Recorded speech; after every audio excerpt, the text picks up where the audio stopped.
Hello, everyone, and welcome to the 2018 Academy League. I'm Rivington Biz III, back on the attack with the mainstay Mark Zimmerman here to cast some Academy in Week 4. How you feeling? That was some nice wordplay. Well, thank you. I can't do that. Appreciate it.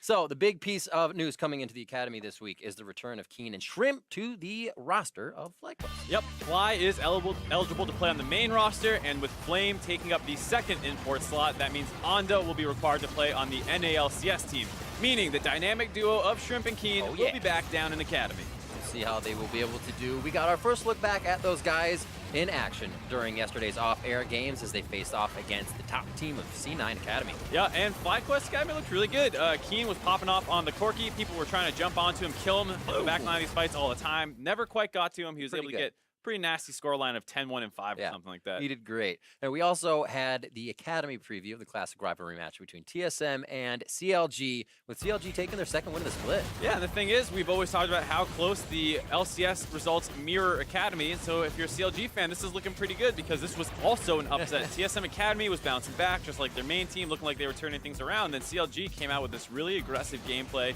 diving turrets all over the place, getting kills, and all of them looked really good despite seemingly like a team that was struggling in Academy. Right. You see just how aggressive they play. They're Tom Kench supporting people in the back. They have TF, GP as well, this huge global comp, and they played it very, very well. Tough timing. You see Raleigh on his Kog'Maw out in the back line, trying to stay away from all that diving, making his job tough. Team Liquid also secured sole possession of first place after a comeback win over Echo Fox. It's starting to get a little scary with this team, the amount of comeback wins that Team Liquid Academy is actually making. It's great that they can pull these off. You see Viper once again on one of those carry picks on the Camille, able to find the kill. They get the top laner and the jungler, and no smite means they can force this Baron down. And so they're playing these situations well, but it's getting a little too close. Last week they had a match where they defended one Nexus turret to be able to turn the game around. And, you know, this is a team that you hope not to see them have to make these big comebacks. But it's nice that they can do them, and Hard looking really good with that engage. Yeah, sometimes relying on the enemy to make mistakes or just have to wait the game out that long does not always work in your favor. No, very hectic fights too. You see Papa Chow coming from the backside kind of late there. All over the place, not quite set battle lines. All right, so now let's take a look at how those games affected the standings. Liquid has the top spot with Cloud9 and FlyQuest tied for second. Then we have ties in the 4th, 6th, and 8th positions between the rest of the squads, with Golden Guardians currently holding at the bottom with one win as they look for more. But the week isn't over yet, and teams still have one more day of competition to improve that position. First on the docket, TSM Academy goes up against Clutch Gaming. Two of our top Academy rosters then face off in Game 2 with Cloud9 taking on Team Liquid. We then have Optic Gaming playing against CLG Academy before 100 Thieves and FlyQuest go head-to-head. That all rounds out with Echo Fox battling the Golden Guardians in our final match of the day. But first, we're going to go ahead and focus on that first matchup. TSM Academy taking on Clutch Gaming Academy. Last week, these squads were tied in the middle of the pack, but TSM fell behind after their loss to CLG yesterday. Yeah, and despite that loss, I will say I think TSM is the favorites coming into this match. Blaze Olive and Mr. Raleigh both have super solid laning stats for this roster thus far, and as long as they can kind of maintain that form, I expect both of these to have advantages versus their carries on the other side of the rift. We see Raleigh's even getting more of a carry position in his Kog'Maw games, even in the loss yesterday. Still had a pretty good KDA. Sun and Eclipse, as we move on, will have their work cut out for them on the side of Clutch, so they will need to find other areas to gain an advantage on TSM. And one place that could come from is Moon in the jungle, who has had some huge carry performances of his own. 2 of the 3 wins have come off the back of him, and those were against Cloud9 Academy and Team Liquid Academy, 2 of the best teams in the league. So it's kind of proof that if Moon has a good game, then that no team in Academy is safe from him when he's on fire. Gotta watch out. Controls the waves, right? So without further ado, let's meet the teams. On the blue side, it is TSM Academy. That means it's Brandini in the top lane, Grig roaming around the camps in the jungle, Ablaze Olive lighting it up in mid, Mr. Raleigh, Zappa, and Shady guarding him at support. And over on the red side, it's Clutch Gaming Academy. In the top lane, Max Strobo, jungling Moon. Mid lane, Sun, the center of it all. And the bot lane, Eclipse, supported by Vulcan. Indeed, so much space in these past few weeks. Maybe they have a little momentum behind them to get this win in here. Max Strobo also been having some decent games himself. I believe picked Singe yesterday. Didn't get the chance to check out that game, but I did see Clutch Gaming's tweets about that one as I was reviewing a few things. It's a pick that has fallen in and out of the meta at different points, has never come all the way back quite like his heyday, but Yeah. you saw at Worlds, Impact was willing to play that. Yeah. And it's not great into some of the carry matchups, but if they don't have good pushing power, he can kind of go for that dirty farming, Do your own uninteractive thing. yeah, laning phase that he likes. All right, into game 1 here of week 4, day 2, as we are now into the online games of Friday. And we'll see what TSM Academy has for Clutch Gaming. Evelyn and Zoe already on the ban list. I approve so far. Let's see what else they have. Yeah, Moon's got a scary Evelyn, despite some of those recent nerfs that came in. Do not give that champion over to him, especially, as we were kind of saying, Moon seems to be the main win condition for this team. A lot more Galio bans or Galio play we see coming out. The Corki as well. The Camille has also been seeing a bit more play in that top lane in every region. Yeah, Camille's definitely one of the premier carry threats in the top lane. Also has a lot of synergy. Like you said, the Galio pick is one it can work with very well. And we saw a ton of that in Academy. Didn't quite translate as much to the LCS as I thought it would. It was still seeing a good amount of play up there, but it was almost 100% pick ban in Academy last week. The gangplank from Clutch, and the final one waiting now. 10 seconds left as they discuss what could happen if TSM Academy picks X. Will 1, 2 these, and it's going to be Rise to actually keep a Blaze Olive off of that. Keep that map pressure down as well. We'll see what Brandini selects and who actually takes priority here. Will it be Raleigh in the AD carry position that they kind of continue to prioritize? You would expect so. No AD carry bans at all right now. So you have things like the Kog'Maw, like the Kalista. Mr. Raleigh can grab that right now if they want to make sure he's on that kind of late game pick. Or it'll be the Galio. And so if the trend continues from what we saw last week, that means Clutch Gaming have to take Jarvan here because that's what Academy teams do once the other team takes Galio. If you don't, you're definitely getting a big Bash Brothers dive team that's very hard to deal with. Even in the case that Grit could get Sejuani once again, as we saw him playing on yesterday. Max Trobo maybe deciding the Gnar, very favorite pick towards the top side of the map right now in the current meta. And the Azir mid lane, also a very big favorite. All right, so it looks like they are risking the Jarvan pick, but they grab 2 other great laners themselves. Azir getting through, I can understand. They want to grab that one up there. There's the Galio on the other side, so it's probably going to be safe, but I guess they decided they wanted to hide the jungle pick instead.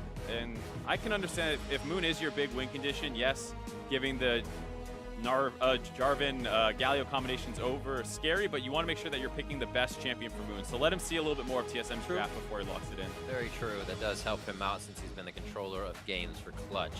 Alistar, a bit of protection here, even with the Tom Kench on the board. They take that and the Kog'Maw as it's now back to Clutch Academy. Quite quick.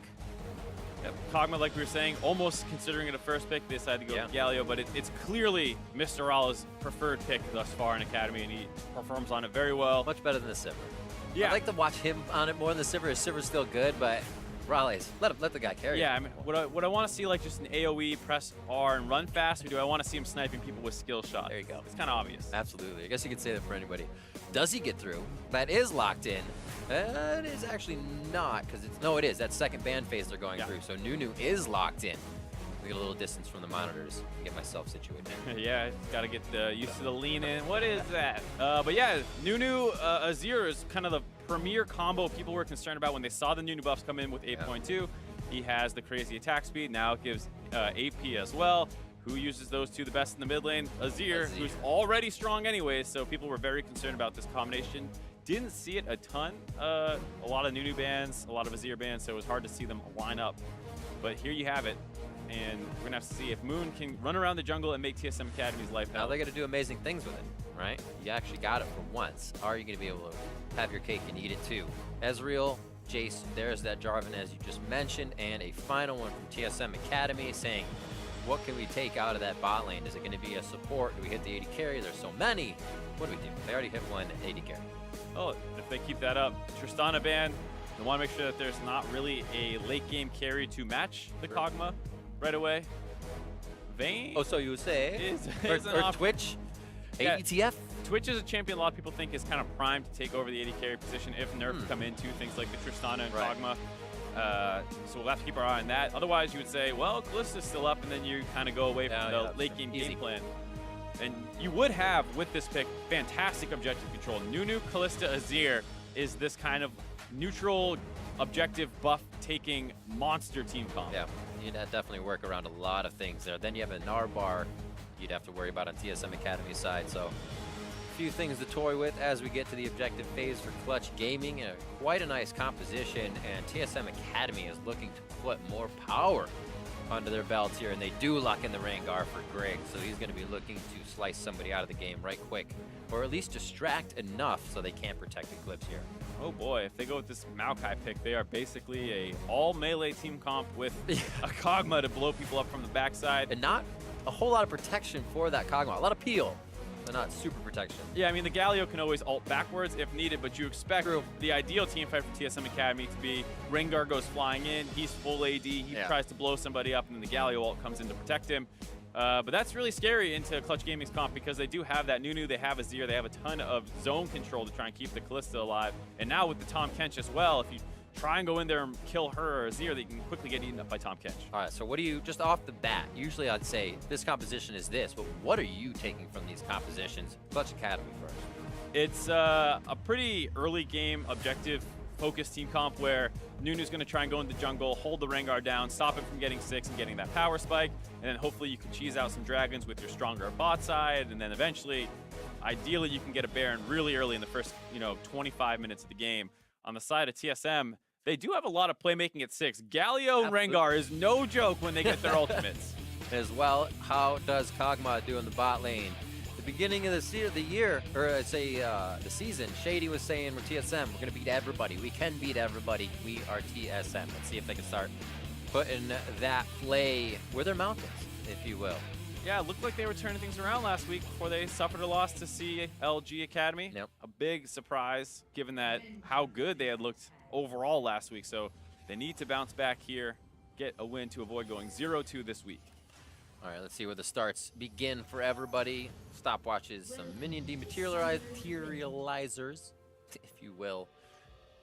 And it looks pretty orthodox around the board. One for Shady, though. 30 seconds until Shady has one. Galio the same way.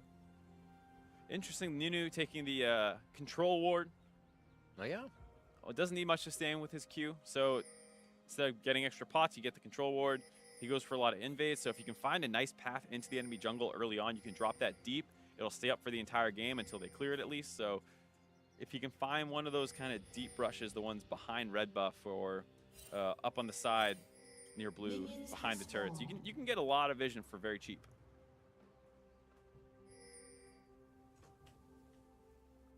But it doesn't look like we're gonna have any fun level 1. No. Sadly. Quiet on the home front to start things. Maybe oh no! Too soon. Yes. A glad thing. Or it's a good thing you said something. Or Yeah, they wouldn't have done it. Happened. It wouldn't have happened. So it looks like Vulcan's going to be the first here. Oh, See the if he control can ward. acquire a taste in a dank control ward. It is to start things off. Figured it might be some ploy since you don't have too many early now with new sight zones and stuff, but it's just to get a nice steal on. And that's kind of what you do with Nunu, right? They didn't even really want to fight there. Maybe one would have happened, but to be a nuisance on Nunu is to do what you need to do. Yeah, absolutely great start. 4 Moon there. He's going to keep trying to do this kind of stuff. Just make everyone very sad. Hello. Going red to red and also kind of pushing a Blaze Olive back. Very good to kind of focus on getting his buffs out. You can do the really annoying Nunu strat where you just keep running into their jungle and try and contest literally everything. Yeah. Maybe he could have tried to contest those Raptors too. That is a tough camp to start for Greg, so maybe he could have pushed them off there too, but he wants to get a little bit of focus on himself down too. I think he's gonna head down towards his Raptors. It's an easy bite, get himself healed, and make his way back towards the bottom side. Making sure Eclipse and Vulcan are actually there to help say, is there anybody here? You're safe, take your own blue.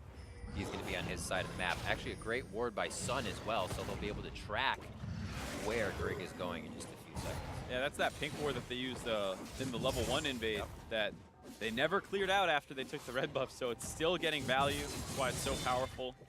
They know Grig's down on this side. Top lane can go and pressure that Maokai as much as he wants to. So much damage. Grig knows he's safe though. Bot lane's pushed up. Raleigh would be able to pull back if they needed any help. Level 2 here wasn't really won by either of the bot lanes. 18 to 14 in CS, but that is cleaned up by Raleigh as they get up to their turret, or should be. Blue's still up, and there's that Sun ward that we were just talking about. Next time we see Grig top, there may be actually a bit of play here. Max Trouble has the lane pushed up. And it's interesting, the Maokai taking the Ignite has Moon does what Nunu does. And start off a dragon free 4 minutes.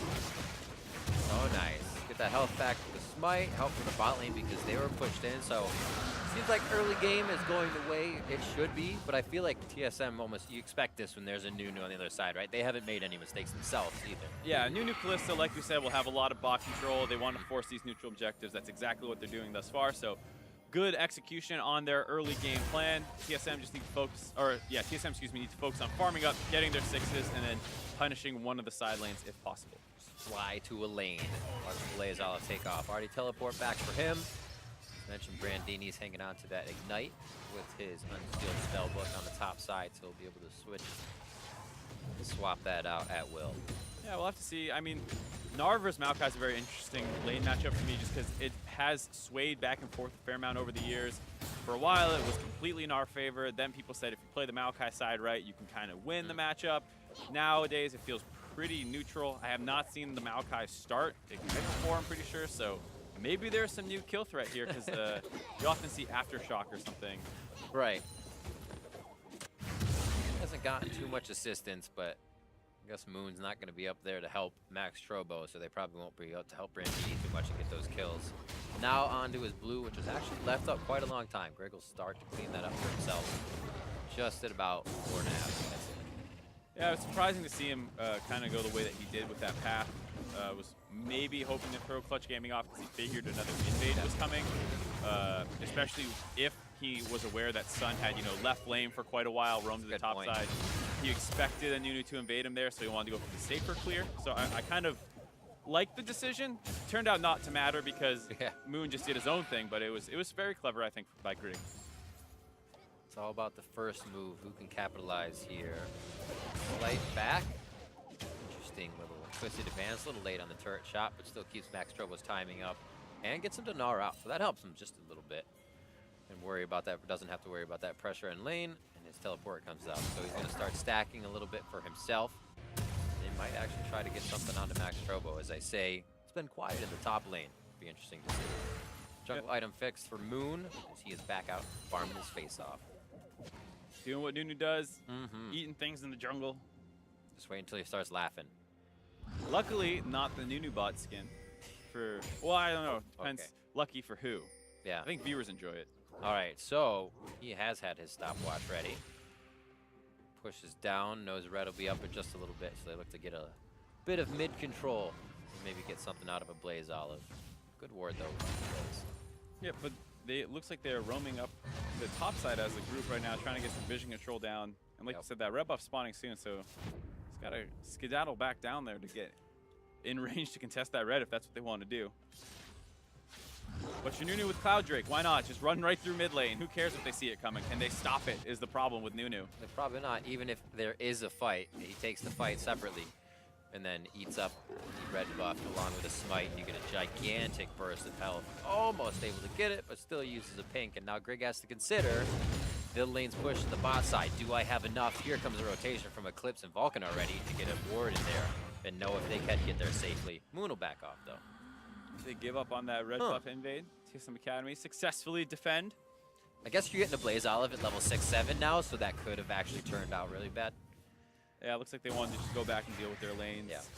It is scary to fight in the jungle there. You do have pretty good zone control with a level 6 Azir, but a level 6 Galio is no joke either. So I can understand saying, all right, we don't want that Galio ultimate on top of us. Just about a 400 gold lead now for TSM Academy. Little love taps between Eclipse and Raleigh go back and forth. 66 to 67, you can see pretty even across the board. The only real big separation is the junglers. And they will be quite even, I think, here to start off the game since we haven't seen too much action. We'll see if Brandini, though, can start to catapult himself up a little bit more here with what may happen.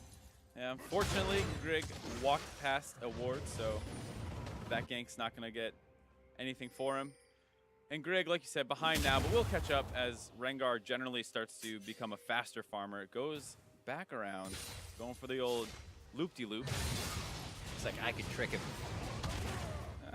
Not if you keep running past the same ward. Not going to happen. That ward was actually the one that Moon ran up in play, so he's getting a big return on investment for Max Trobo there before he went back down towards the bottom side to harass with those wards. 3 pink wards to the bot side here for Clutch Gaming Academy.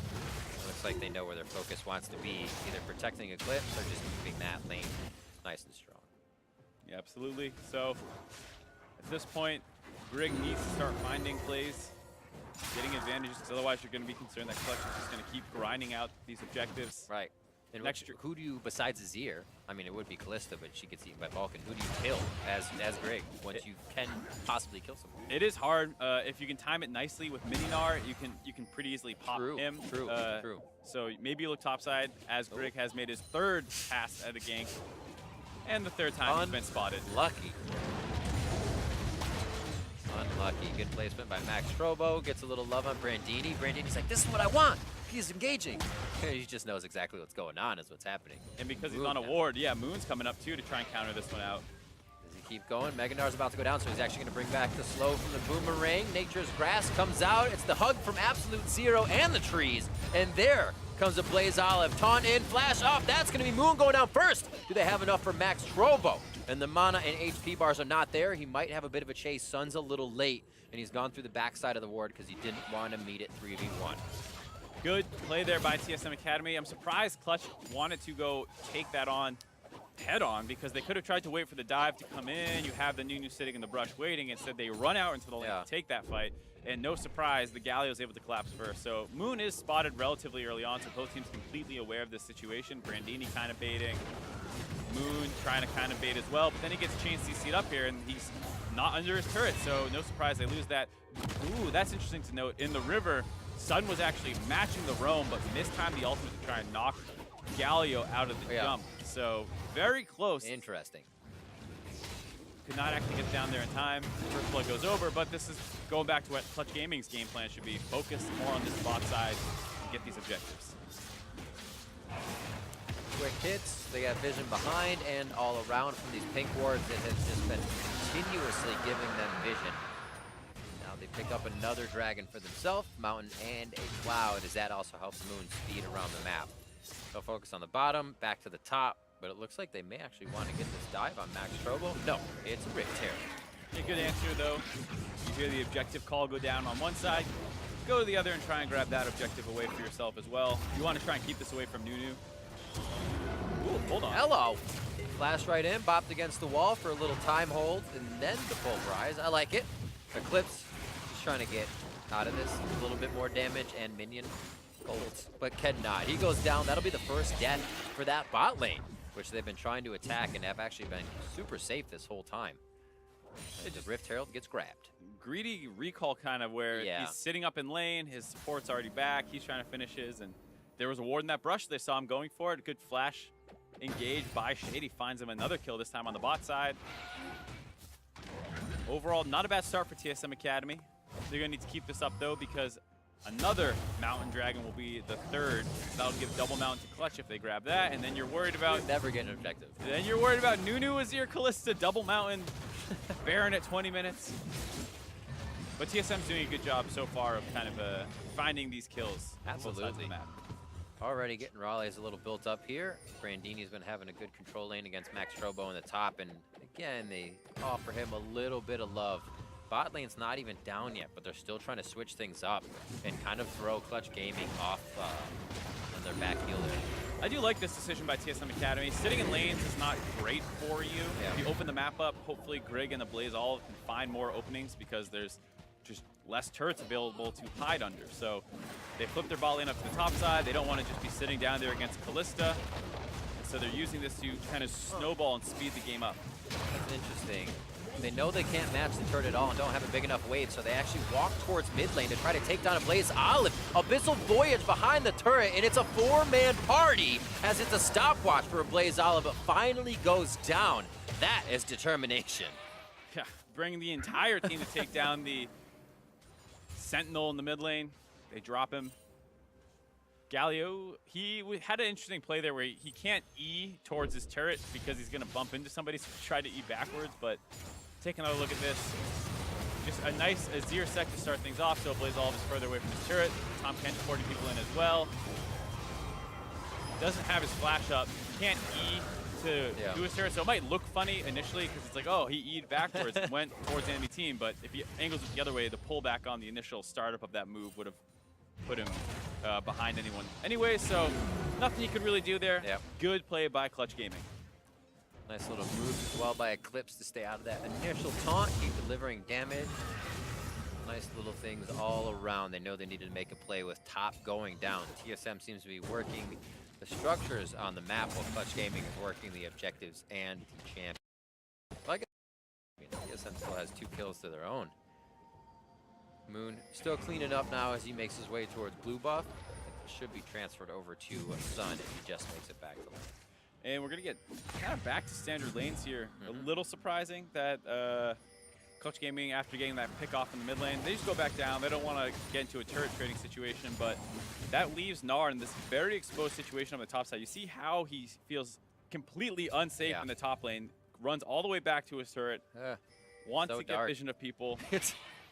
He's scared. It's tough to be in this position as a top laner. This is the old 2v1 situation you used to get into, where turrets would drop early on, and then you're left in these long lanes with a lot of people having initiation tools to pick you off. The only thing that helps him right now is that Greg did show on the bot side and next to a ward, so he has a bit of safety to play with, but that dissipates very fast as Greg disappears in vision. Eclipse 152. Raleigh is 141, but that late game Cogmog can definitely zero you out without having to rend. Max Trovo 132 to Brandini's 126 as they still can provide what they need for each other's team when the time comes. Here's Moon again, trying to be a nuisance.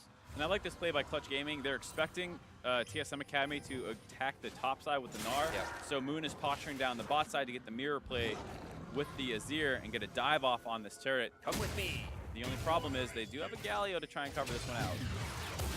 Nice ward place. Raleigh feels like they can hold it, but also, like you said, a Blaze Olive starting to creep down.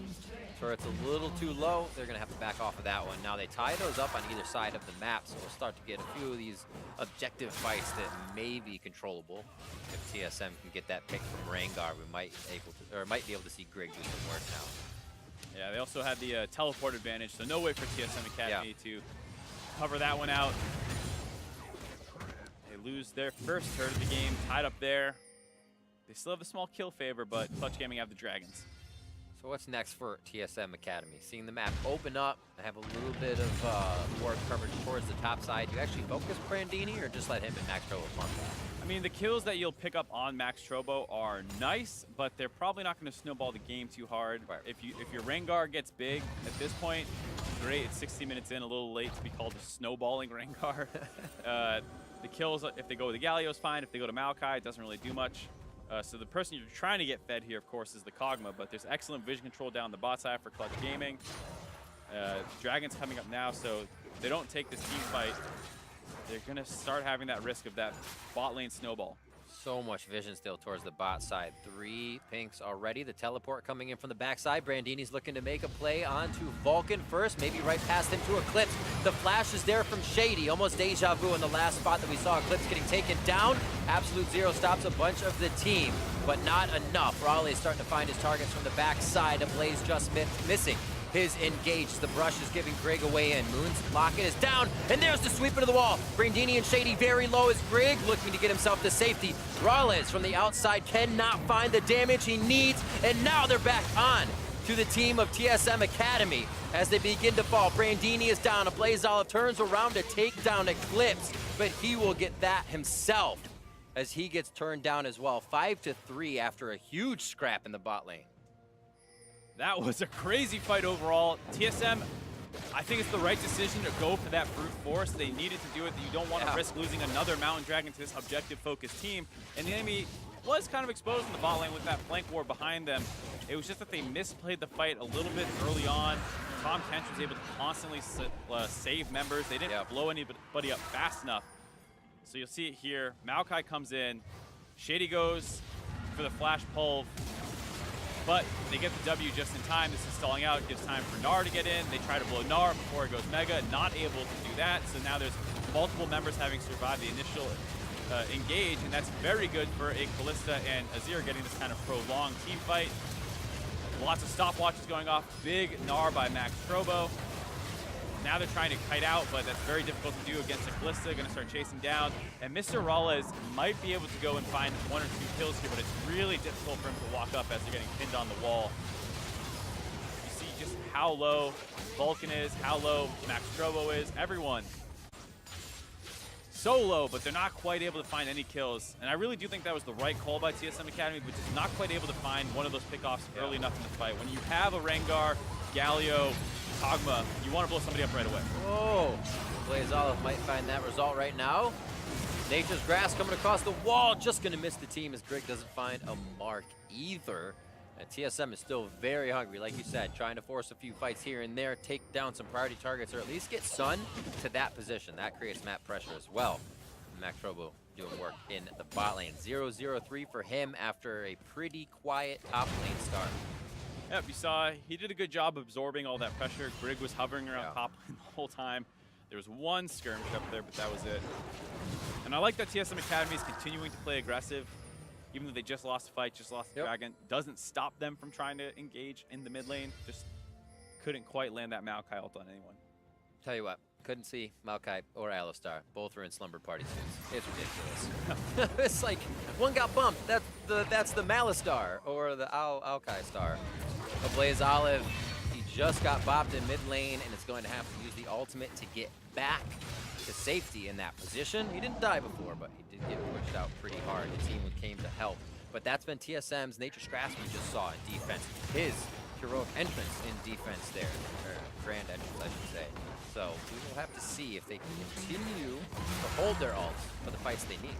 Yeah, it's nice that Clutch Gaming is able to force these kind of proactive tools out reactively because they shove them out of the top side. They grab that turret. Mid lane's also super, super low. And Sun is basically 2v1ing as he gets that turret as well, as Kog'Maw was in the mid lane. So this is quickly snowballing in favor of Clutch Gaming Academy.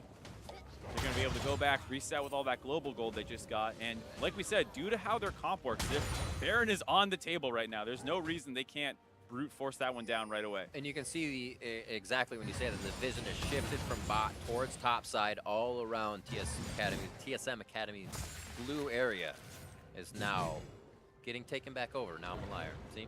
Yeah, but you understand both teams, they understand the importance of it, really. Right, They say, exactly. Clutch Gaming's got too much vision up there. They can brute force the Baron, so we got to get a ton of vision to make sure they can't do it. And so well, that's what you fight over at this point in the game. They know that Baron is so interesting for Clutch Gaming. You probably will be fighting over a ward, to be honest. Still pushing down mid lane a bit, or forward wards from Moon. before they cleared these out, I tried to quickly count. I think it was something like 15 wards in the top side of the map. So much work. No surprise, there's a fight around them. They're going to fight over wards? No. Brandine in the top. Can he get the crowd control in? There's the heroic entrance from a Blaze Olive. We get a little damage onto some, but Brandini's in a bad spot. Flash over now. A lot being used just to get into the fight. Will they have to get out and kite it? No, the damage is still there from TSM Academy, and Brandine lives with a sliver of health. One last shot coming in from Raleigh as he finds Vulcan in the mid lane. You can see Eclipse down as well from the fight, and that is big. Three kills, yeah, coming in for TSM. Seems like Max Trobo's teleport was not quite off cooldown yet. That is one of the advantages of having that unsealed spellbook. You're able to get that cooldown back faster so they can brute force the fight around all those wards. Max Trobo could not join in. Clutch Gaming did not have a front line really set up, so it was very easy for Greg to hop onto Eclipse, start chunking him out, and then finally find their way onto Sun as well. Now they're just on zoning duty on this Nunu to make sure he can't get in range of this Baron steal. Finally got the stun in. Flash is there for Moon. Smite is there for Moon. He's over the wall. Oh, he missed her early. Smite consume. And that's going to be Greg coming up with it. Raleigh's as well. Able to help on that one as they take down Moon. And what a hit. So big in general for TSM to be able to deny this Clutch Gaming squad that they have made with these champions Baron overall. But that steal as well to be thwarted. Perfect play. Yeah, absolutely. And it all starts with this fight. Brandini up on the backside, making sure they don't have anywhere to run. Vulcan's getting chunked out, and you see that it's just a completely odd man fight. Moon and Sun are trying to provide an escape path for Eclipse, but that just puts them in the line of fire as well. Greg being able to use these brushes to keep jumping on top of people. And then once both carries are down, there's really not a threat in terms of denying the Baron, or meaning they can't start it, but they do have to worry about the Nunu. And he does get in range. I think what ended up happening, Did his consume go off, or did it get interrupted? I think it got interrupted. Right, Because so at the end, he started to rear back like he was going to. Yeah, and I don't think it heard went the, through. I heard the sound effect, but I didn't. Yeah. I don't think I saw the health bar drop. I saw the smite drop the health bar. I think he wanted the smite consume and couldn't get it. I think it was actually a Shady's headbutt that might have knocked him out of the Kind of consume. paused him as he was flying through the air for the consume. Yeah, I'd have to take another look at that one to know exactly what happens. But either way, Grig's able to get the smite. They're able to get Baron, and now they're ready to start trading back on some of these turrets. Blaze Olive pushing forward, saying if you want to get in the taunt ring, fine with me. Nobody wants in though. Clutch Gaming knows how scary it is. They back off, but they still come back onto the map with 5 vision wards. Looking to lay those back out.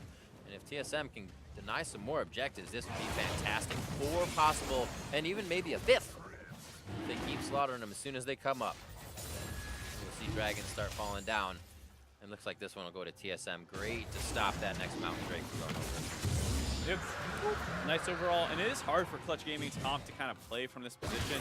They don't have too much engage. They basically have a Gnar and then these teleports by Vulcan, which they've been pretty aggressive with. This is Hello. the 3rd time they're looking for a Blaze Olive. 3v1, Fate's Call, absolute 0 as a Blaze Olive the hero. He goes gold, acquired taste is there, he'll be devoured up. No, they don't devour him up. They decide to let him walk for a second. Think they have the kill on the Rend, but they do not, and the play does not follow through. You can see Sun just on the edge ready to go over the wall and take the fight, and that's what they can see with that final war there. So they hold off, but still these Abyssal Voyages are actually pretty interesting. Eclipse and Vulcan are going pretty hard together.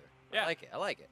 They're trying to find these pickoffs. I mean, it's one of the few things their comp can do. If they just try and jump in for a straight 5v5, that's very dangerous to do. So they're trying to find them, but TSM reacts well, and now it's TSM's chance for a pickoff. The decision, but Mayonar! Is the timing there? He has to flash away, knows Grig would have the damage, but wants to taunt it in for Sun. Just misses the Emperor's Divide. Brandini says, excuse me, I'll try to walk out of this one. Turret goes down, there will not be enough passive healing from Brandini.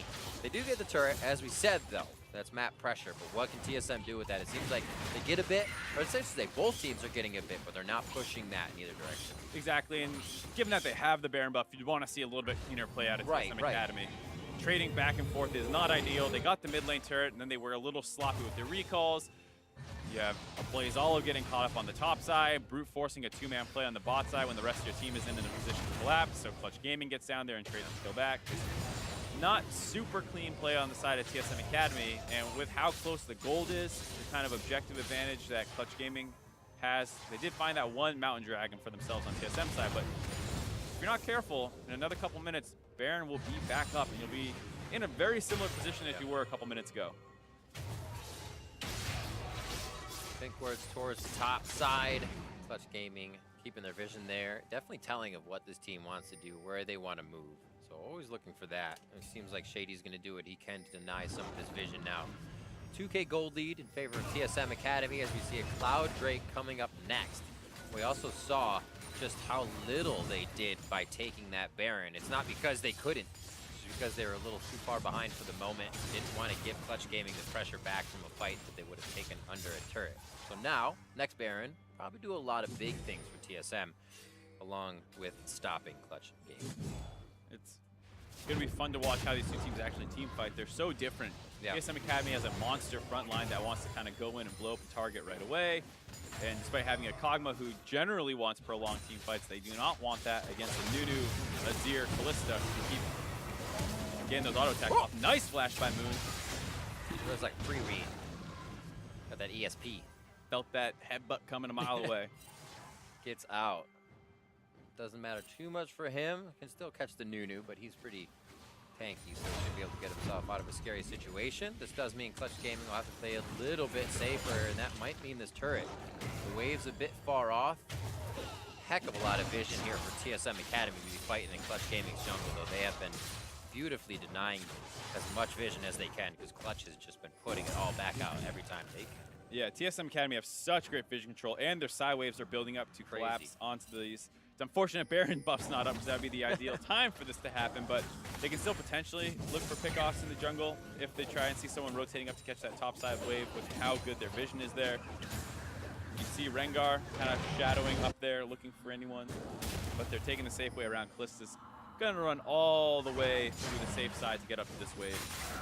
Can't count them. I think there's wards on top of wards. There they are. Devoured up. Moon is safe. Had to be a little more careful. As we said, that flash was down, but this is great for TSM. They're finding little things to kind of peel off of Clutch Gaming. If they get another flash, that's huge. If they get an ult, that's even bigger. They can do without that at Baron. Yeah, it's nice to get the flash out of the Nunu, not necessarily for team fighting, but like you said, for that Baron situation where that's so scary that he's just going to flash over the wall and steal that at any moment. So that's out of the picture for a little bit, but you still are probably not going to force a Baron 5v5, so not the most... Some do, Mark. That's true. Some like to roll the dice. I hope they do not. I'd love it. It'd be fun. Thinking. I'll admit it'd be fun. But here you see Clutch Gaming trying to fight for mid control, get that wave pushed in so that they have some time to go in here and clear out these wards. I like that they're kind of sweeping their own jungle first. They want to make sure that there's no teleport flanks to come in. It's the kind of thing that sometimes people look over that aspect. They sweep the river, they sweep the enemy jungle so that they might feel scared walking in, but at the same time, if the enemy team has wards even further behind you there, then they can just teleport flank you for free. So I like that they tried to at least clear out some of their jungle. Not particularly effective as there's still plenty there. So many. Do we have enough sweepers is what they're saying. There's some good damage. I was just saying, TSM's trying to chunk out Clutch Gaming. Clutch Gaming is getting a few good hits themselves. Macrobo gnawing out. They say we actually want to use this timer, and we will force them into a fight for now. Sun over the wall, not taking too much damage. Max Crobo, not the worst person to be last, but he does take a good bit of Baron hits. Brandine is going to be doing that now as they go forward to Blaze. Olive gets a 5-man taunt as he brings down the stopwatch to save himself. A kill coming in for Greg there, and Clutch Gaming has to back off just to reassess the fight.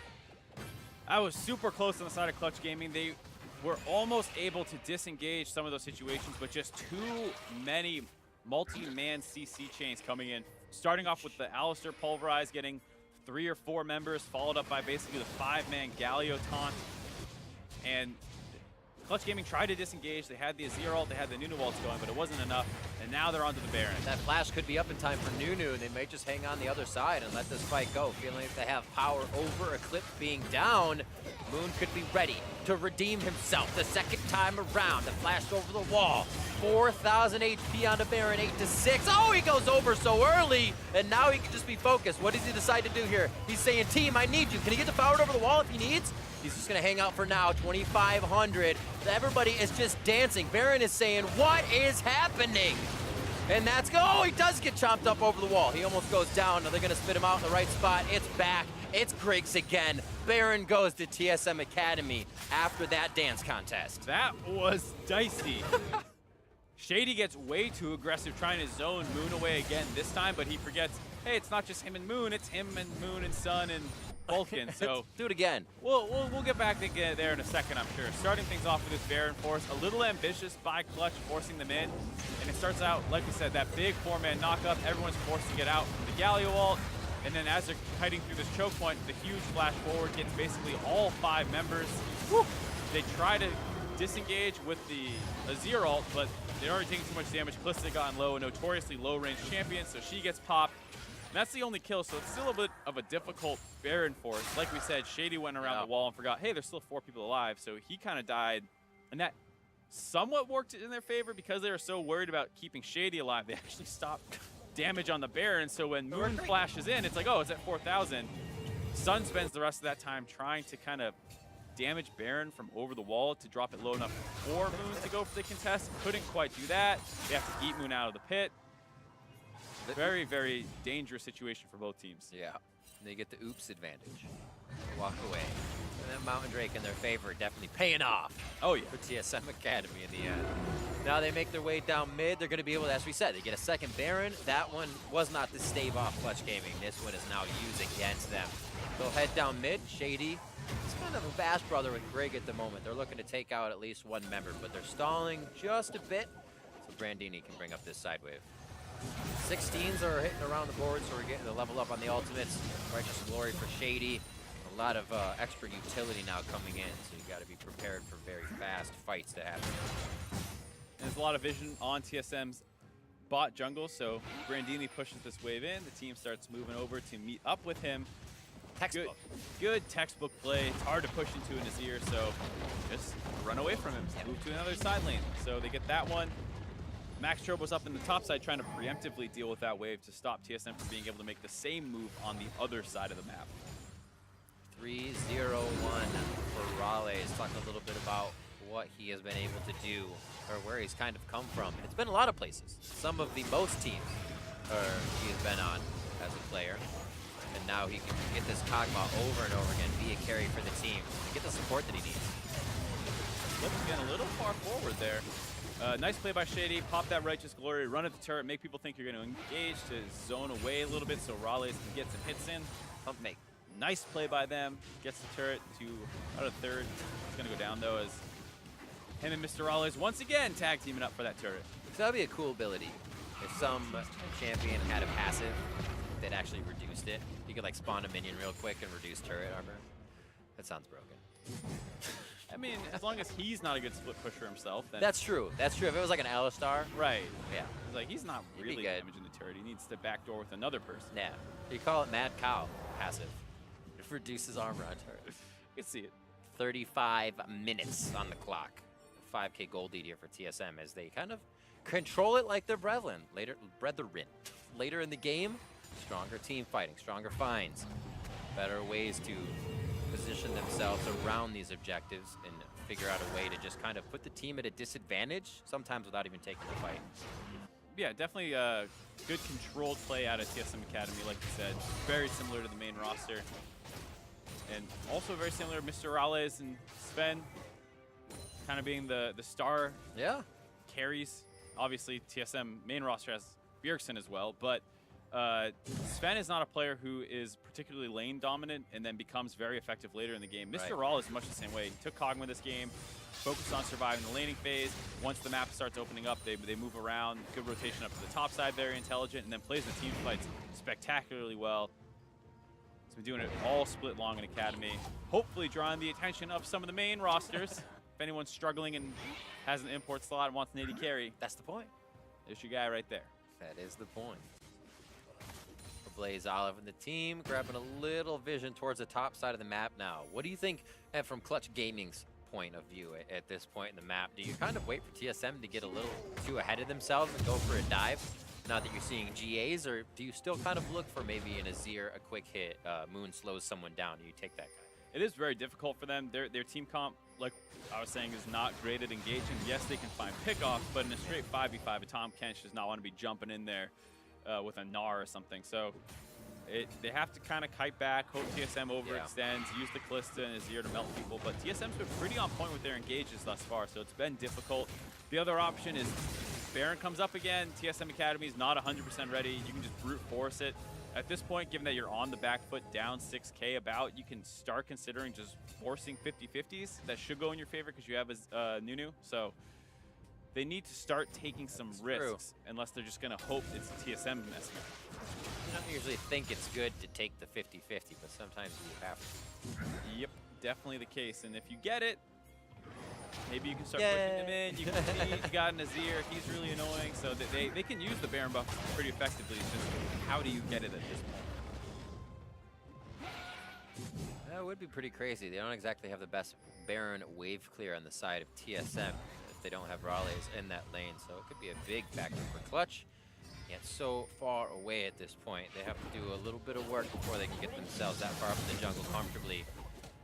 Pushing through, Sundis goes down as they try to temper the lanes being pushed in over and over again. It is giving them more CS, but it's not giving them the map control.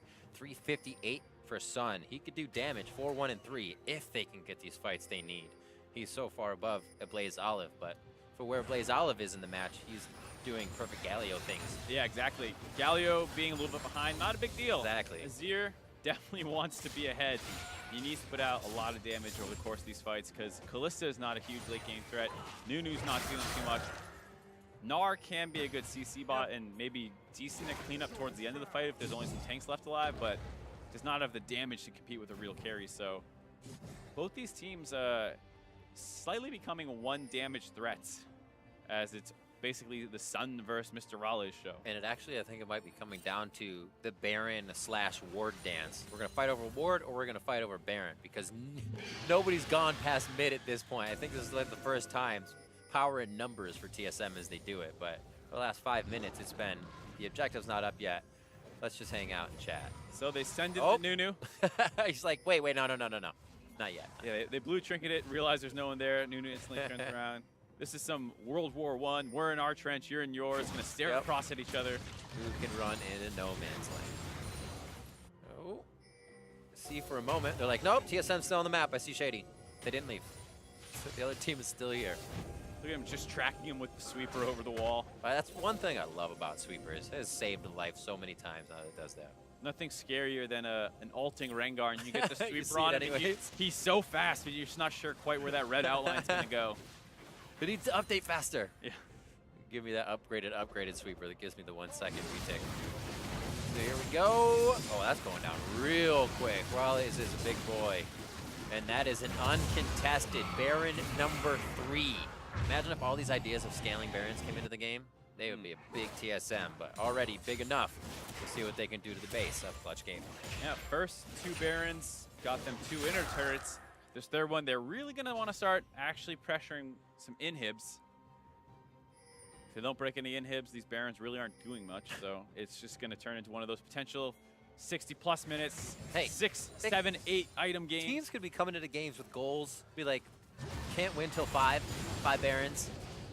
That's You know? much more of a practice scrim strategy, I'd hope, than a game day strat. Agreed. On the same page.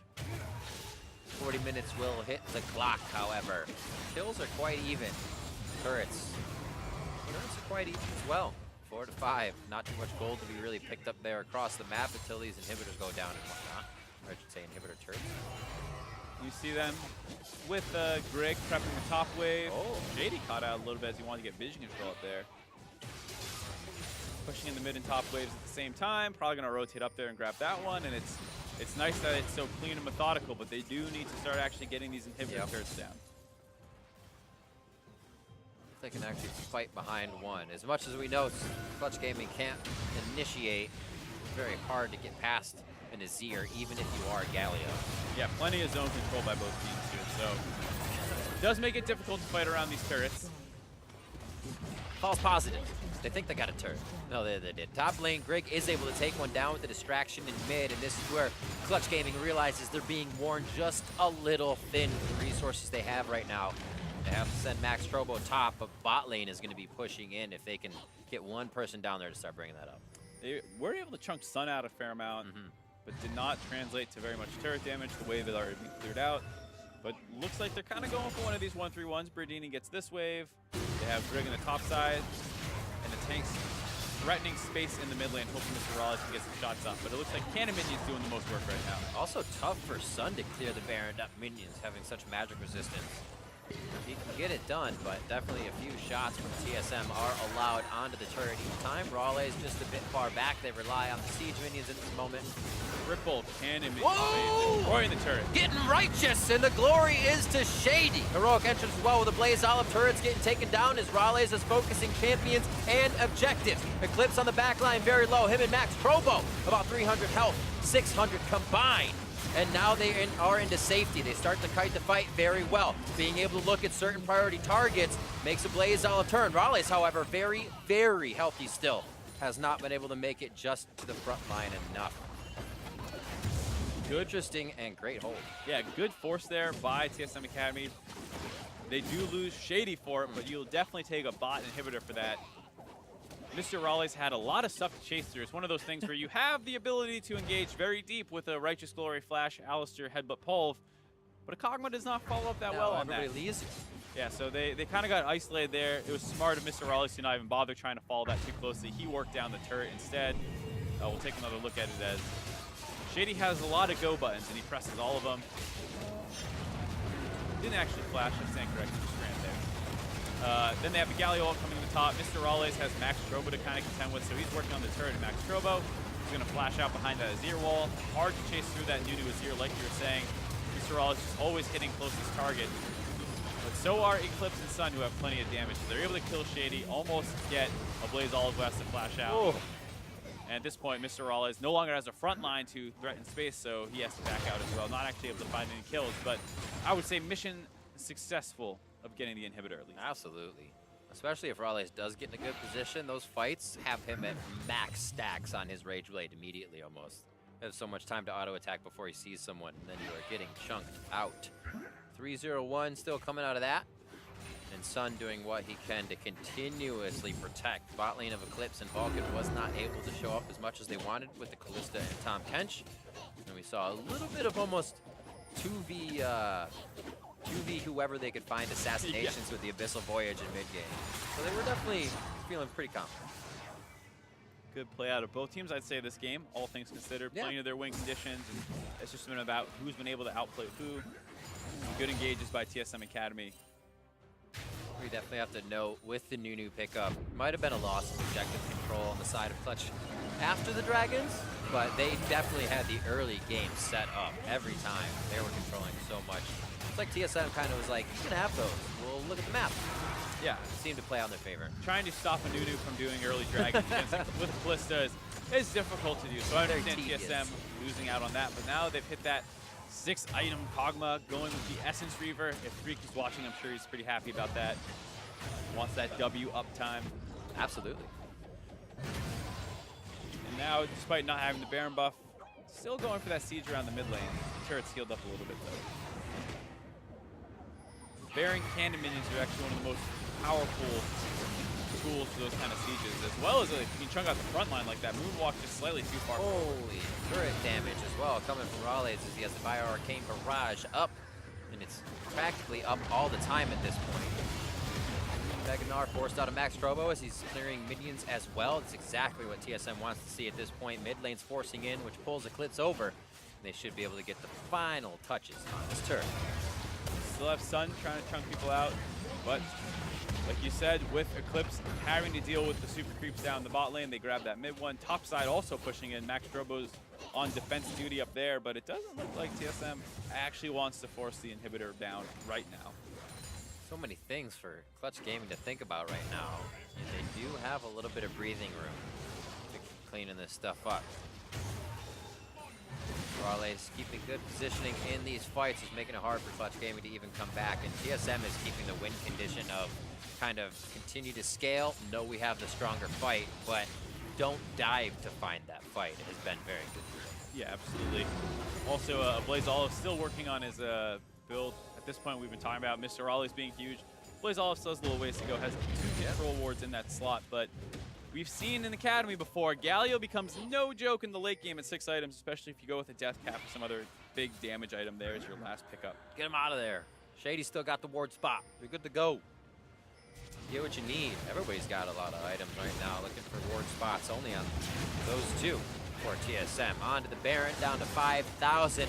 We're 1 away. This is number 4. It can end after the next one. Oh yeah, there's a limit. You must 5th Baron. You must get 5 Barons It's before like you can 5-card Charlie in Blackjack. The scaling Baron idea is one that I'm warming up to over time. It is funny. Just make the cannon minions do like 1 billion damage. Yeah. Just one shot a turret. That'd be crazy. There's like enchants, one of them turns into a small Rift Herald. Like a Scourge. All cannon minions become Rift Heralds. Little baby You Heralds. have 6 Heralds when you have double Nexus turrets, or triple double inhib down. Little baby Baron on. Shellys in each lane. Yeah, that would be something. That's great. This is why we're not on the live design. Absolutely not. A 7,000, actually 8,000 gold lead as it ticks up a little bit for TSM there. And 2 minutes and 50 seconds left on this Baron. Raleigh feels comfortable in mid, has the Voidoos to keep himself protected. And things are looking a bit better for TSM. They lost yesterday, hoping to be redeemed today with a victory here for. Good little collapse there by Clutch. Yep. Find the flash on Grig. And TSM Academy with this Baron having a hard time getting entrance to this base. They have Brandini up in the top lane, escorting that wave in. But they do need to keep forcing, because I mean, this gold lead is starting to become inconsequential with multiple members on both sides hitting their max items. Keep pushing top. Looks like they're gonna go for the full fight. Righteous Glory, if he can find his target. He has the flash to get by Sun if he wants. They're gonna take down the Sun Disc first, that'll be priority. And there's a twisted advance onto one. Can they get back to Sun, or can they get over to Eclipse? Nature's Grasp goes down, Fate Call in and out. Whoa, Max Trobo going in by himself as they got a fight of their own on the backside with Brandini. Top laners going 4v1 on either side. Heroic Entrance coming in from Blaze Olive, but he goes down almost immediately. A quick rend out and a whole lot of damage coming from Eclipse here. A turn on the fight once again. Moon getting shots from Raleigh. He turns onto Vulcan. Gray Health is ready. He doesn't decide to use it as Eclipse is still alive to clear minions. And these are incredibly scrappy fights with the top laners just kind of taking it all on themselves. Yeah, both top laners kind of end up 1v4. Brandini, being the Maokai, a little bit better at that, is able to survive long enough for a Blaze Olive to come in, but they almost baited the mid laner into dying as well. He got very low, and then a surprising flash forward by Mr. Rawlins to try and find some cleanup kills. Couldn't quite do it, but did buy enough space for him to grab the second turret down the bot lane. And now with that Baron buff still on there, working on the third inhibitor. Looking to open it up. Moon tries to get a slow ice ball on him, but cannot get Raleigh.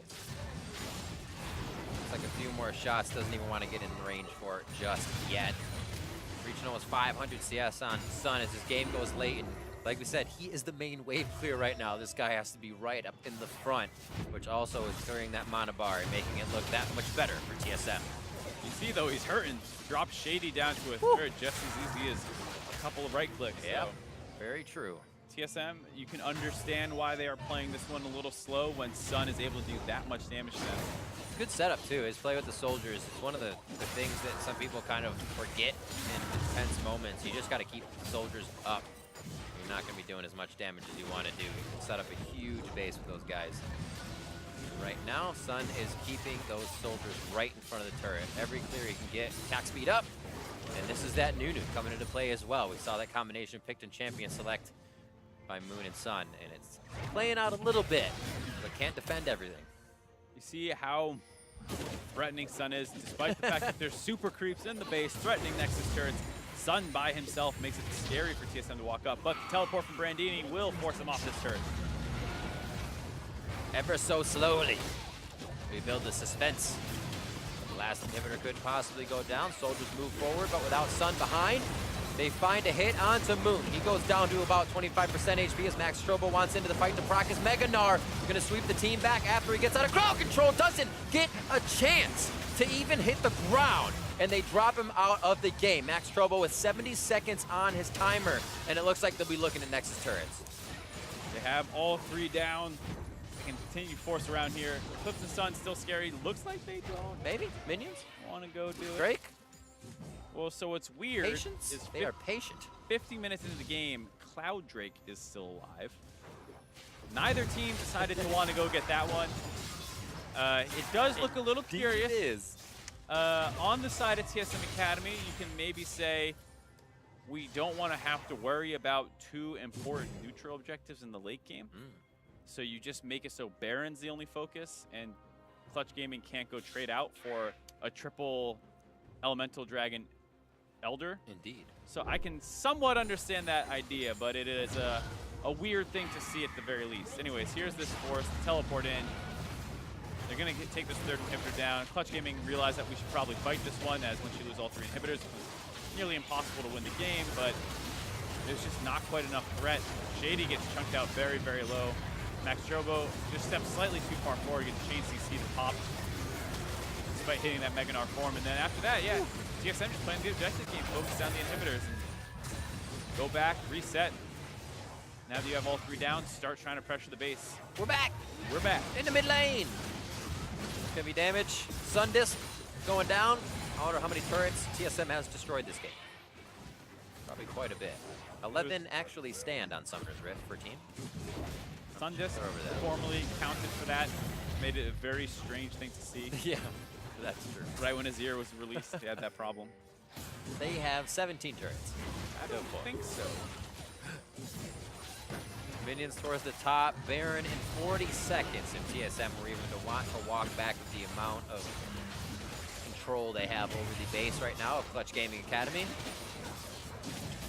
sticking together just to huddle around Mr. Raleigh right now so he can change again. He still has another form to hit. You think he's a beautiful butterfly now. There's one more level.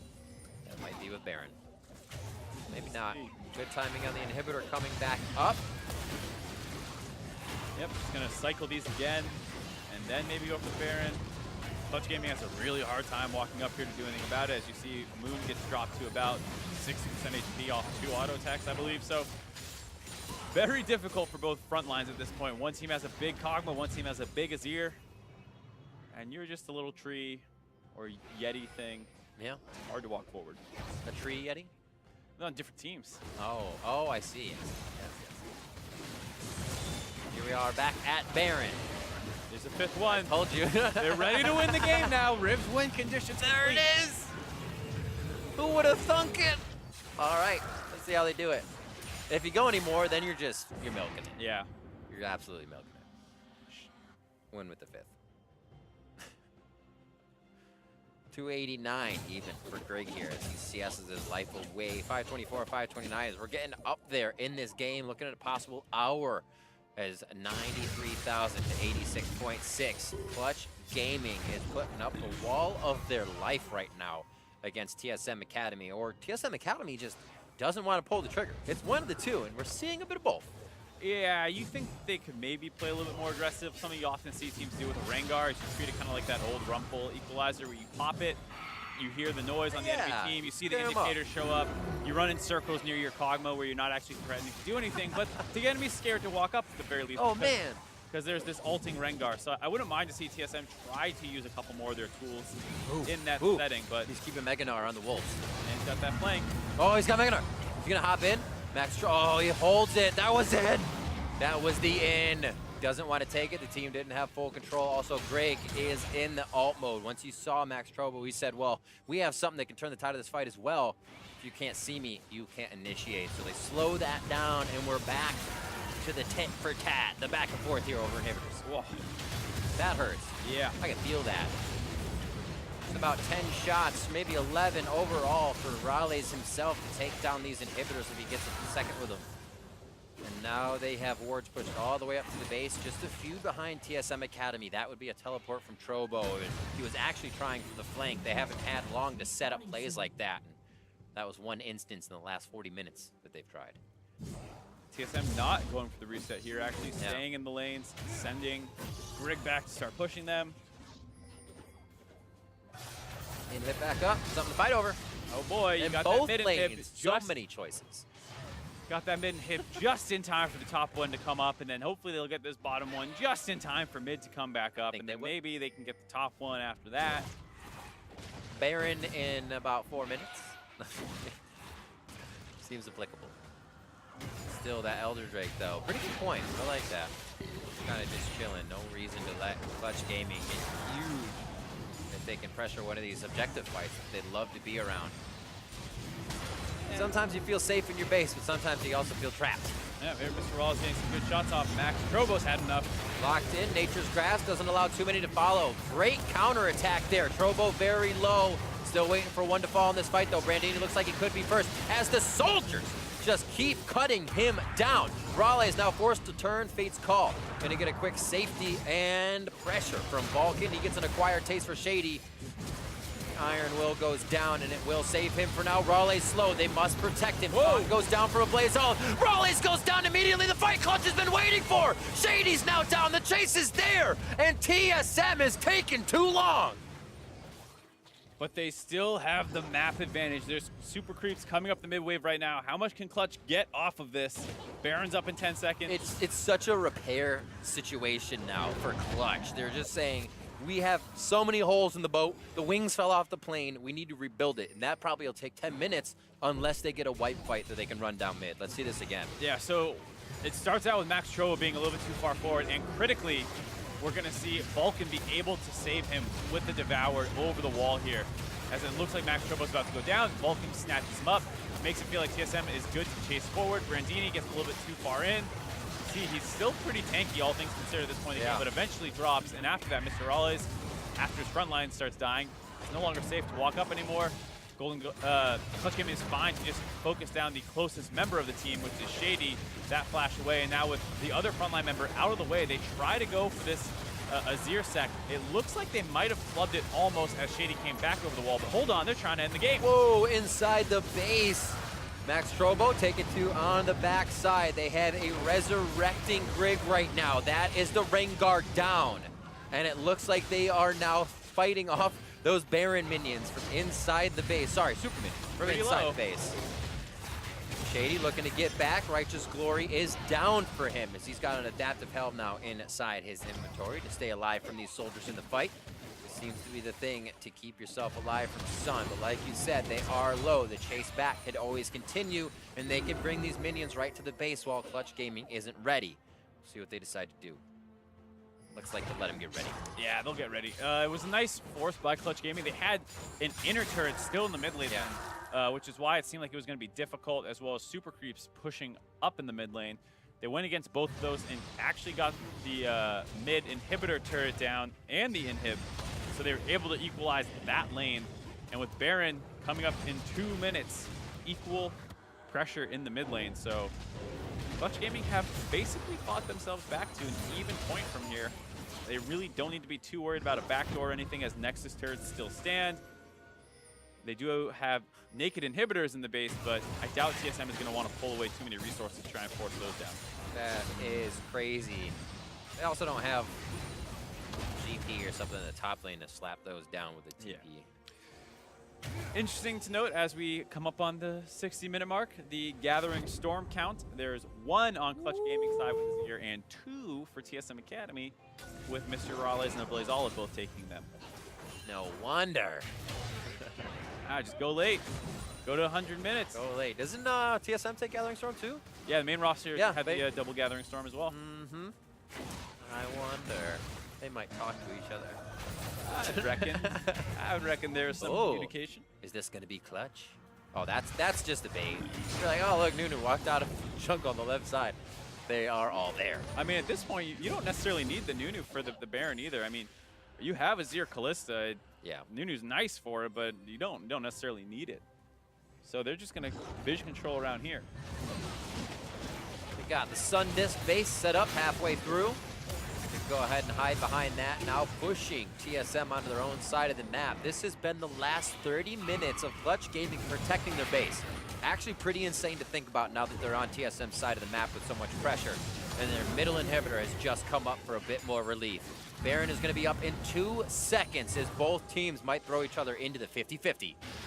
Yeah, Rengar using the Vision ultimate, trying to keep an eye on everybody. But nobody is split from Clutch Gaming, so it doesn't have a nice, easy in like you would hope for. Pink's on, Pink wards. Hit from Grig, he takes down Vulcan, wants to make that safety pod of Tom Kench. Not as good. 4-man Pulverize coming in from Shady. Does the team have a follow-up? They already moved from Blaze Olive. Heroic entrance a little late. Gets another hit into us. The Emperor's Divide to push faster Blaze Olive and Shady as Max Trobo tries to deny the back line of the fight. A 4-man swipe from the Mega Gnar, but they cannot find Raleigh. It has been Shady giving his life on the other side of the fight the whole time. But overall, the HP bars just are not falling. Shady's still the only one to fall. Crazy fight there, and you see how Power difficult still alive. it is. TSM Academy, like we said, only has 1 real backline member, and that's Mr. Raleigh. So despite the great engage by Shady and the follow-up by a Blaze Olive, they don't kill anyone. The Azir ultimate resets the fight, and now they can start the Baron buff. Now they're saying we can work off the Nunu, we can work off the Ren, the teleport coming in from Max Trobo as he is healthy. He's basically giving them back the Shady that TSM does not have. Brandini and the team still want it. They say we need to wither Clutch Gaming down to prevent this Baron. Brandini somehow makes it out alive as well. And they do take down one more. They take down Moon, and that's huge. But they're not done yet. Clutch, oh my word. They're still eyeballing that Baron. Look at this. Max Trobo trying to keep that Mega Gnar up. The team's going to get backed out. A Blaze Olive looking to go in. His ult just came up. If somebody can get into the pit, he'll look to heroic entrance off Grig if he needs to. It looks like they're already staying in the base. Baron goes over to Clutch Gaming, the 6th of the game. And they have been trying as well when TSM got the first 5. And like we said, right before that entire dance started, TSM Academy, their inhibitor was still down. Clutch Gaming came back up. So through all that prolonged fighting, The super creeps went down into that mid lane. They took one Nexus turret on their own. That's why TSM Academy had to eventually back off that constant Baron baiting that Clutch Gaming was going for. Very intelligent shot calling by them to stay around that Baron until TSM started losing objectives due to the map advantage that they had. And now Clutch Gaming have their first Baron of the game. TSM have 5 in a row. They broke that streak finally. We have kind of maxed out kind of champions here across the board. It comes down to what happens with your fingers, your summoners are up, how well you're playing in activating those cooldowns. Are you more afraid right now of Sun, or are you more afraid of Mr. Raleigh? I'm definitely more afraid of Sun, just because while TSM Academy has great engage, it is difficult for them to kill a backline member. And if they don't instantly kill Sun, he'll zero ult, he'll push everyone off himself, he'll put out a ton of damage. A little more utility. Right, and then Mr. Raleigh, he does a ton of damage too, but he has a harder time kiting forward into that fight, whereas if Callista's alive, she can throw somebody back in. It's very difficult. Both people have 2 monster late game carries. And Ablaze Olive, like we said at this point, does a fair amount of damage, so they can blow Sun up, but it's basically, does TSM engage, kill someone instantly, and if not, Clutch Gaming is probably going to be able to win that fight. Adaptive helms everywhere. Not usually an item you see till late game. Blaze Olive, like you said, doing damage, so they're trying to mitigate that as the Winds of War just kind of destroys the whole team in a central position. And Brandini and Shady trying to stay alive from those soldiers. Everybody's got pretty much what they can bring to the party. No more. If you wondered if you brought a jacket or you should have today, everybody brought it. Gathering Storm, though. Gathering Storm. Oh, that's true. The party gets more party gets better the later it goes. Oh, this is like real life. Party the break of dawn or whatever. Great. Yeah, those things. Like it's 1999. When did League come out? Not then. It was still a damn good party though. 2K gold now for Clutch Gaming in the lead. Don't even have to really look at the gold factors at this point, as they play no role in what these teams need to do. You could have a 10K gold lead, it wouldn't matter much. The last fight's going to end the game. 9 turrets to 9 here, as it has been evened up.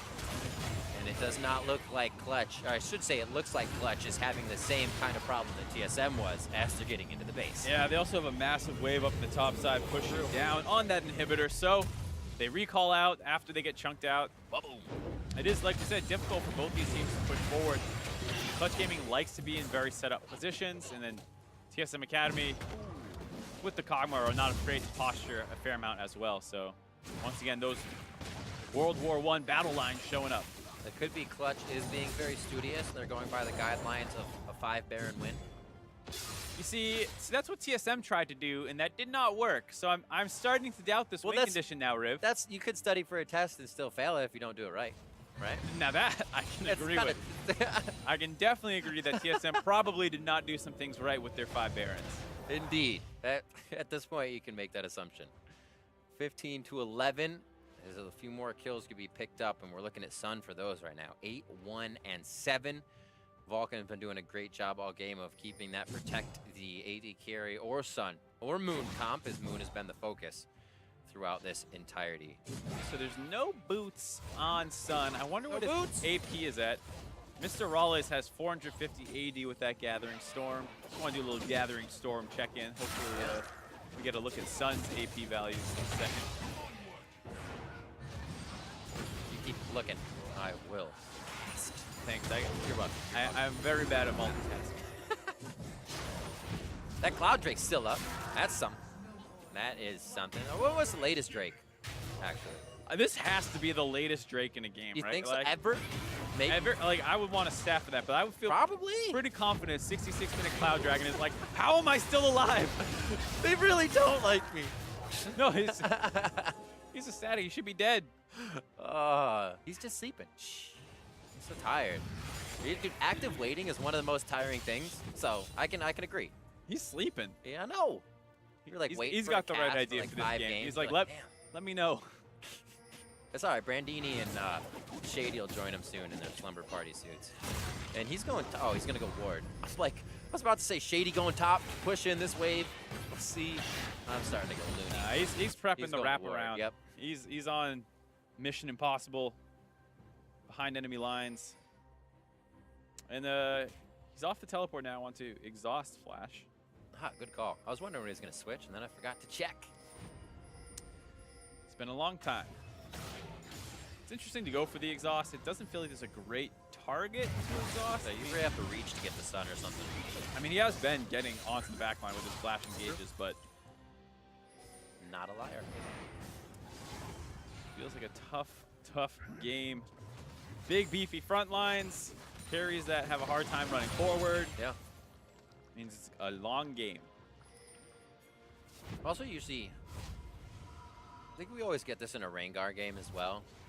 Before, because Rengars can just ult, and you're like, well, we were gonna do something, but we don't know where he's going. So even if you feel pressured on the Rengar side, TSM can just be like, quick ult.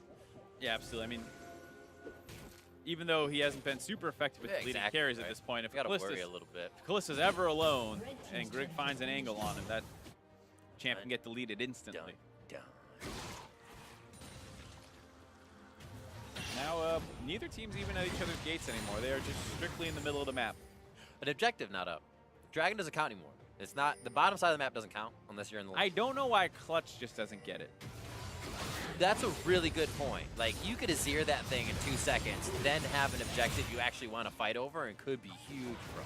Yeah, I mean, That's a very good point. I understood it from TSM's perspective when the game was closer Yeah. a while ago, and it was like, all right, you know, we're winning the game. We don't need this. We should be able to close it out without it. They have Nunu. We don't want them cheesing the Elder Dragon later, so let's just leave it up. But at this point, you think both teams probably want neutral objectives. Here we go. Baron time. Oh, baby. He did just ult, just so they can clear the wards.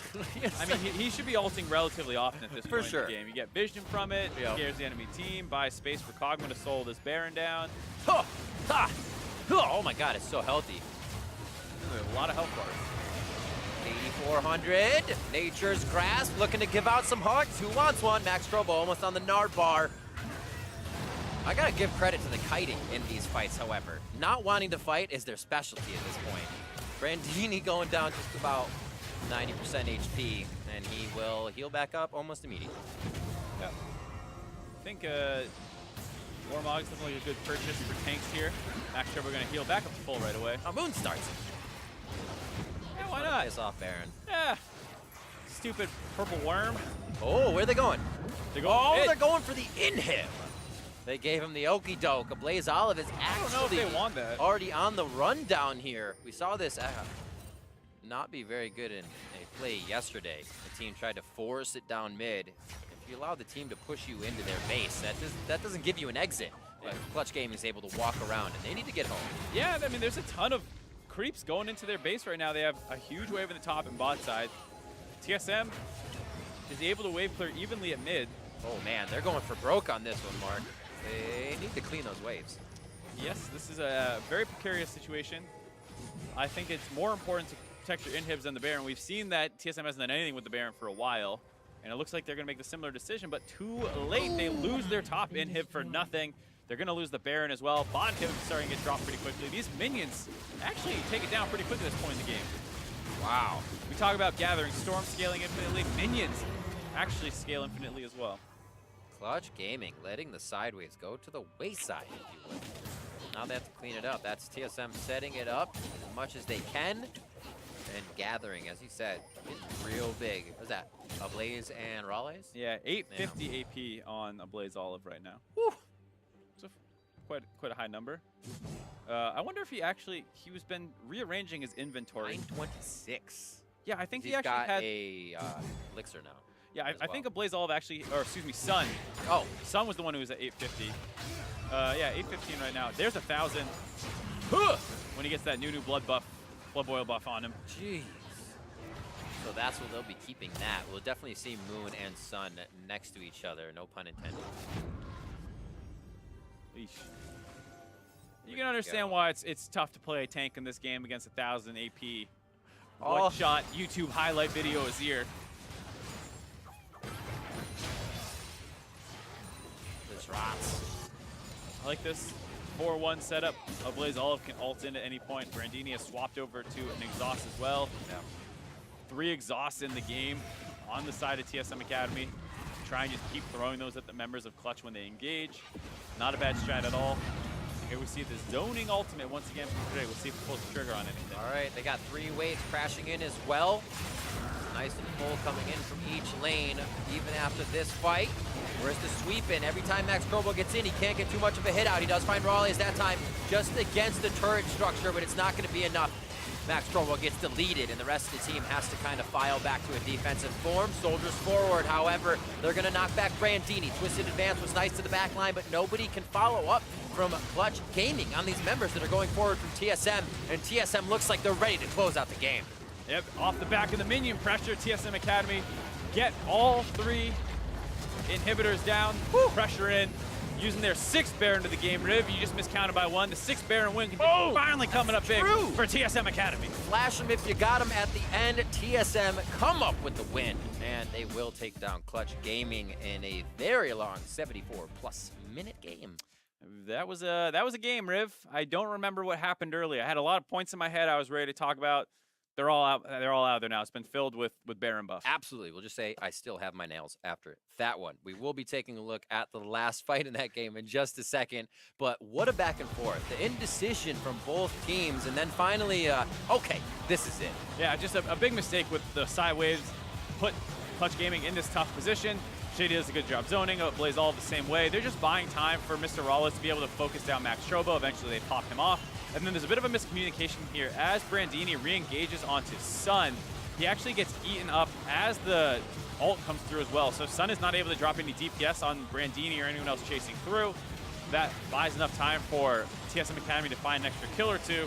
And then at this point, because of the situation with the inhibitors, there's just too many minions. The Baron buff's coming in. They're able to finally close out on this Nexus. Eventually. There we go. And then it goes down. So TSM coming off a loss yesterday with the CLG matchup, able to find a win today, but I don't think in the structure that they wanted, maybe a little too much respect for what the Nunu did early game, and they didn't kind of want to activate too much, but he did throw Grig back on the Rengar, so that'll always slow things down. Yeah, I think the first 25 minutes of the game overall for TSM were well played. They respected the power that was down the bot side with the Nunu Callista. They sacked some objectives. They found some kills to get their leads. Yeah. And then with their extra unsealed spellbooks and their advantages with the teleport cooldowns, they were able to find some pickoffs around vision control, start getting those Baron buffs, but they were just so slow with using them. The first 3 Baron buffs didn't even crack an inhibitor. Right. So it was clear even from the very get-go that they were not really putting the pedal to the metal. We'll have to see. Longest win drake in a game, a lot of Barons. I'm sure there's been more, though. It didn't die, did it? Oh, the Cloud Drake didn't die. Still there. We'll have to check He's still that out. there. We'll check it for you. We're headed for a break right now, but when we come back, Cloud9 Academy takes on Team Liquid and possibly the Cloud Drake. We're watching, and you're watching, the NA Academy League. The first dragon's going to be a Cloud Drake. And there comes a Blaze Olive. Taunt in, flash off. That's going to be Moon going down first. As they begin to fall, Brandini is down. A Blaze Olive turns around to take down Eclipse, but he will get that himself. Brandini's going to be doing that now as they go forward. A Blaze Olive gets a 5-man taunt as he brings down the stopwatch to save himself. Now Raleigh's slow. They must protect him. Taunt goes down for a Blaze Olive. Raleigh's goes down immediately. The fight Clutch has been waiting for. Shady's now down. The chase is there. Soldiers forward, however, they're going to knock back Brandini. Twisted Advance was nice to the back line, but nobody can follow up from Clutch Gaming.